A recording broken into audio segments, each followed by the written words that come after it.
So hi everyone, today I'll be teaching you guys how to use the function COUNTIF. Okay, so I'll be using the old version of Microsoft Excel, but it's basically the same thing as the new version, so there's just some minor changes in it. Okay, so the COUNTIF function is used whenever we want to count how many of a type in a list. So example, in the course list here, we want to count how many of IEs or how many AMs or how many ITs.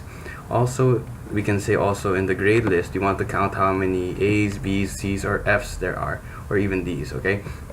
Okay. So let's start off. I'll give you guys an example, and let's go. So we want to count the total. Oh yeah. Total number of IE students. Okay. So first off, what we'll do is we press enter and the equal sign, then we type COUNTIF, then open parenthesis, then the range is the list, so we can start from the first list, the first row, and drag it all the way to the bottom. Okay, then we press a semicolon. So semicolon is for the old versions, but in the new versions we just use commas. Okay, next we have the criteria. So the criteria is the one you're looking for. So in this case we're looking for IE students, so we type IE, but first we have to put a quotation mark, IE, then closing, then a closing parenthesis. Okay, then you press enter.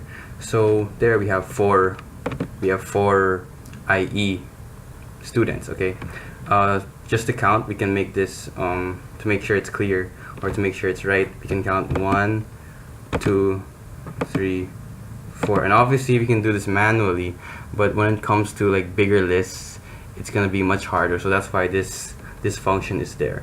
So next example, we can have total number of students with a let's say B, with a B. Okay, so we do the same thing, equal COUNTIF, open parenthesis, then range. So we get the first row, grab it all the way to the end of the row, end of the list, and then semicolon. Again, this is for the old version, but for new version it's comma, and then the criteria. So open parenthesis, we're looking for a B, so B, close parenthesis, enter.